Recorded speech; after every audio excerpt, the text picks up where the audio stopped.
Mercredi 18 décembre, ce soir à 20 heures, le FOMC. Donc, on va avoir une journée sans annonce, sans pool de volatilité, avec des setups qui devraient respecter nos niveaux. C'est demain 14h30 et surtout vendredi avec le PCE Core à 14h30 que nous aurons des prix qui vont bouger pendant les kill zones, des annonces qui vont avoir un gros apport de volatilité pendant les kill zones. Je vous rappelle que le PCE Core, c'est une des trois plus grosses annonces mensuelles.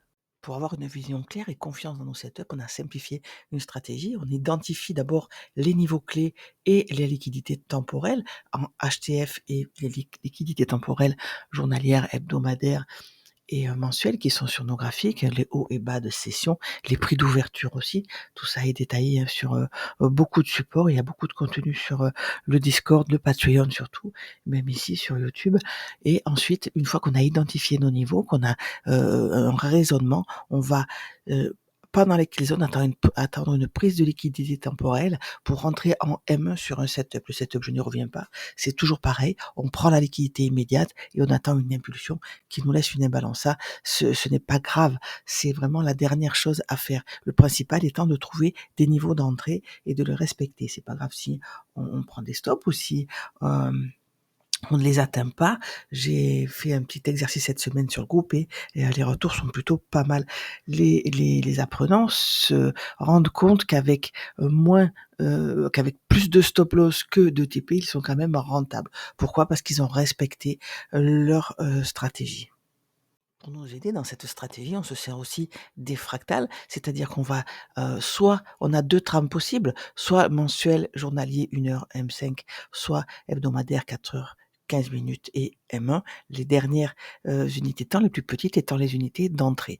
Donc ça va nous aider à identifier les niveaux clés en grande unité de temps et à chercher dans les plus petites unités de temps notre modèle de teneur de marché. Quand on a un reversal ici, on veut 2 ranges de continuation avant d'avoir un reversal sur un niveau clé. Ça, c'est en M15 par exemple, si ce niveau est du H4.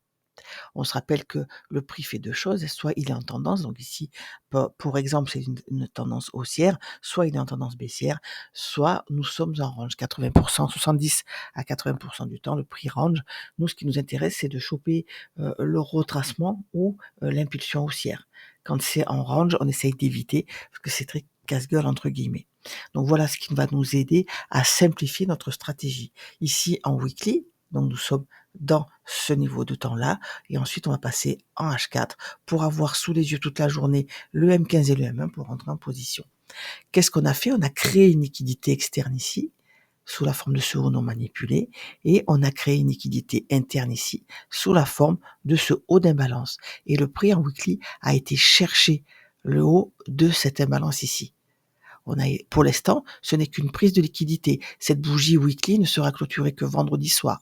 On ne sait pas si on va clôturer en dessous ou pas. Qu'est-ce qu'on attend quand on arrive comme ça dans une imbalance? On attend de voir si on rejette à la première bougie, ou alors si la deuxième bougie va rechercher le bas ici créé, le nouveau. Si elle le fait en clôturant en haut, à ce moment-là, on a les yeux en haut du range, ici. Ou si cette troisième bougie nous laisse parfois, vous savez, ces grandes mèches à ce moment-là, en général, on se prépare à une latéralisation. Là, il nous faudra toute une schématique pour rentrer, pour se faire une idée de la suite, pour savoir si ce range sera un range de poursuite haussière ou de reversal. Donc on n'en est qu'à la première bougie, celle qui va chercher le haut du range, et on attend de voir. Donc là, nous sommes en weekly, on sait qu'on a atteint un niveau clé sous la forme de ce haut du range, et on va voir ce qui se passe en H4, en M15 et en M1. En H4, on a fermé complètement cette imbalance. On a d'abord eu une inversion ici, latéralisation, la première, latéralisation, la deuxième. Nous sommes donc dans une troisième petite range. Quel est le but de la clôture de cette imbalance? C'est-à-dire qu'on a fermé, vous voyez le corps de la bougie ici, on va clôturer sous le bas de l'imbalance. Quand on fait ça, on va chercher la liquidité en dessous. Quelle est cette liquidité qui était non manipulée en dessous? On regarde sur nos niveaux, qu'est-ce qu'on a? On avait visuellement ce plus haut, et entre ce moment où on l'a créé et le moment où on l'a cassé, entre les deux, dans ces trois bougies, on a créé ce lot. C'est une liquidité qu'on a été chercher. Si vous regardez en daily, si vous choisissez la trame daily H1, M5 par exemple, on peut voir, on va le faire rapidement, on peut voir qu'on a été chercher ce niveau. En daily, on a laissé cette imbalance en dessous. Donc nous, on a choisi cette trame-là, mais encore une fois, on peut très bien choisir l'autre. Ça, c'est une question juste de confort. En dessous de nous, qu'est-ce que nous avons? Cette deuxième imbalance. Donc nous avons cette liquidité interne en pointillé. Qu'est-ce qu'on attend de la prise de liquidité? On attend une confirmation. Cette bougie a encore 9 minutes de vie, donc on va vite voir ce qui se passe, si on arrive à clôturer en dessous ou pas.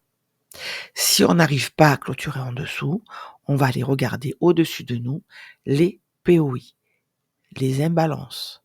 Pourquoi? Pour l'instant, nous sommes encore en tendance baissière, on n'a pas de choc haussier, donc on va chercher une imbalance. Au-dessus de nous, on a ce niveau jaune. Je vous rappelle que sur le DAX, c'est le prix de lundi à 10h. Sur les US, c'est le prix de lundi à 18h. C'est une liquidité temporelle hebdomadaire qui attire un petit peu le prix comme un aimant. Quand on est haussier, on cherche à acheter en dessous. Quand on est baissier, on cherche à vendre au-dessus. Elle a un peu le même rôle et elle attire le prix que les gaps d'ouverture ici de début de semaine. Ces gaps d'ouverture de début de semaine sont valables 3 semaines. Cette liquidité hebdomadaire n'est valable, elle, qu'une semaine. Elle va changer lundi prochain, par exemple. Donc, cette bougie, dans 8 minutes 28, va-t-elle clôturer au-dessus ou en dessous de notre niveau clé ici? C'est ce qu'il va falloir déterminer, ce qu'il va falloir attendre. Si elle clôture au-dessus, encore une fois, on va passer en petite unité de temps et voir si on arrive à avoir un reversal haussier, même si pour le moment, ce n'est qu'un retracement. Le dernier lot visible, c'est celui-là. On l'a cassé ici, on a créé ce haut. Et vous voyez qu'on est toujours dans cette tendance. Donc on va aller chercher, en premium, on va aller chercher une liquidité au-dessus de nous. Pourquoi c'est intéressant de l'acheter? Parce qu'on se rappelle qu'on a le but de cette latéralisation a peut-être été atteint quand on a pris cette liquidité pour remonter ensuite. Donc là, on a un indice qui nous dit on peut chercher un retracement haussier dans un premier temps, puis prendre des partiels et garder un peu parce qu'on est possiblement dans un niveau qui peut remonter plus haut, notamment dans un premier temps, sur notre niveau jaune ici. On va attendre donc 7 minutes 28, la clôture de la H4.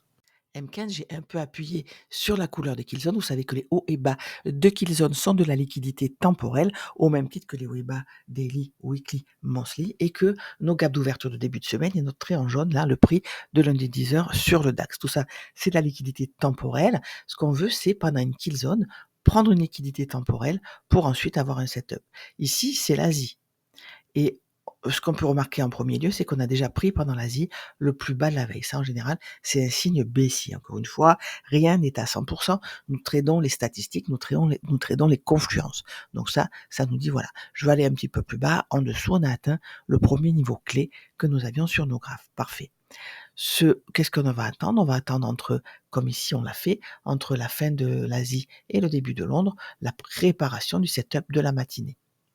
Et ça va être pareil entre Londres et New York où on va avoir des indications. Cette liquidité temporelle sous la forme du plus haut de l'Asie, moi je voudrais bien qu'on la prenne. Vous voyez ici le plus haut, le plus bas weekly la semaine dernière. On l'a cassé, on est passé en dessous. Donc est-ce qu'il va servir de support ou de résistance? C'est ma question. Donc l'idée, on se dit voilà, on a pris une liquidité, ici on a une impulsion haussière, on a créé ce breaker, là, dernière bougie haussière avant la baisse qui BOS. Donc là, ce qu'on veut, nous, on voudrait bien que ce breaker tienne, qu'il nous envoie sur cette liquidité. Donc on prenne l'Asian High et avec l'Asian High et le plus bas la semaine dernière qui sert de support et résistance, on va voir si on arrive à casser au-dessus, s'appuyer pour continuer la hausse ou bien si on va avoir un beau reversal là-dessus. Vous voyez cette imbalance là entre ces deux bougies, on n'est pas connecté. On est déjà venu les chercher. Donc ce haut est un haut assez fort.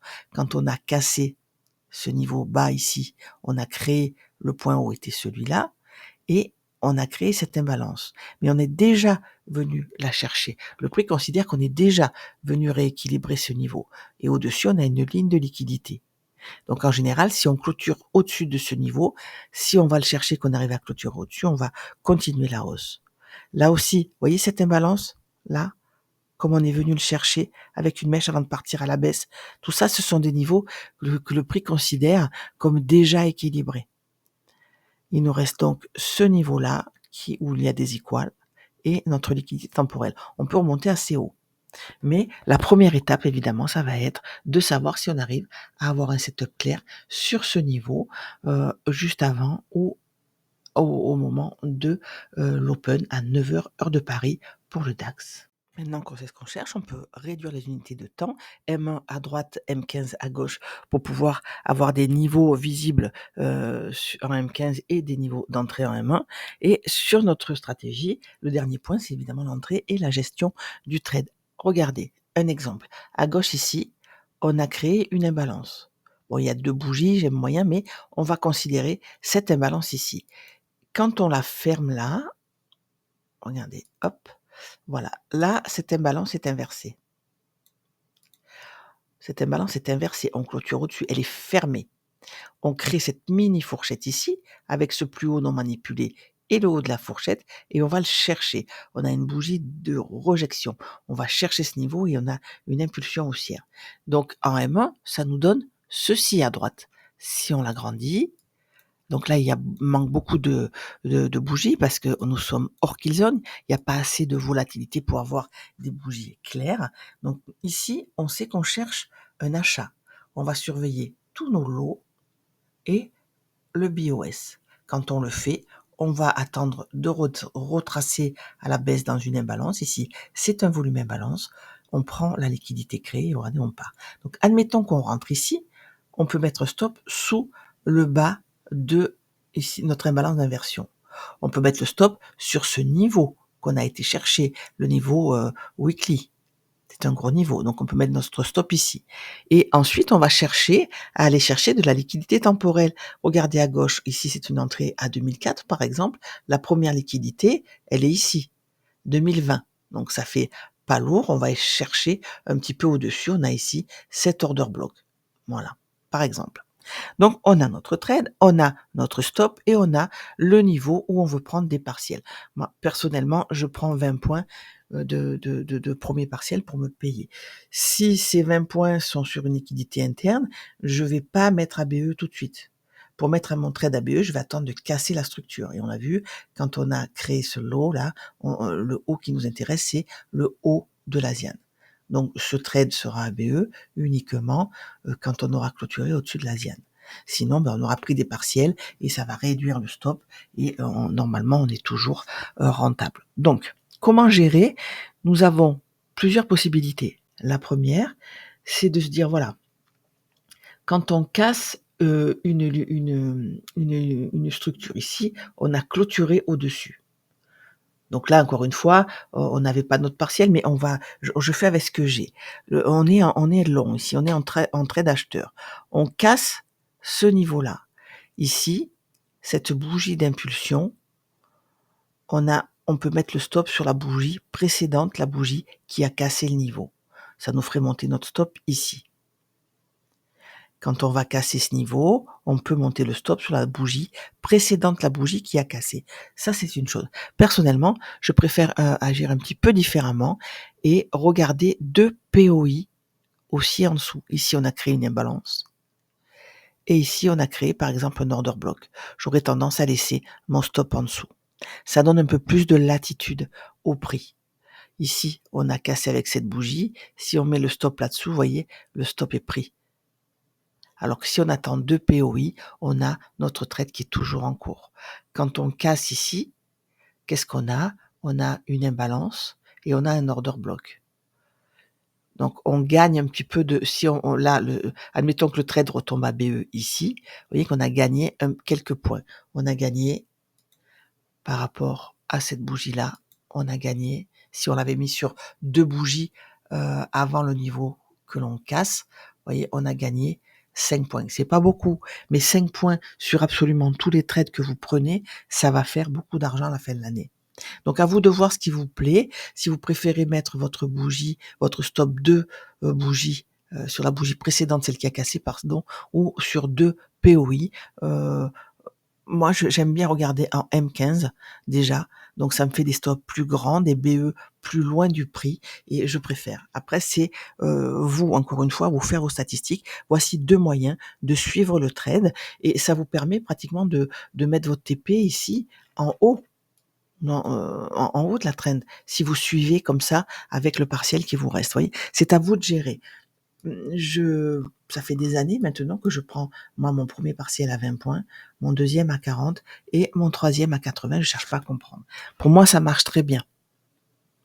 Mais de plus en plus, j'ai des gens qui n'acceptent pas ça et qui veulent chercher des RR vraiment énormes. Mais là, vous n'avez pas le choix parce que le prix fluctue souvent dans des grandes amplitudes.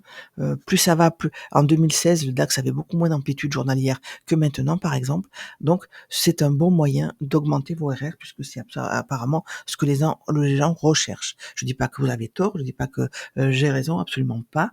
C'est votre point de vue. Voilà pour ce mercredi. Je vous souhaite une bonne journée de trade et je vous retrouve ce matin sur le Discord. Demain, jeudi, pas de plan du jour. Je serai là vendredi matin.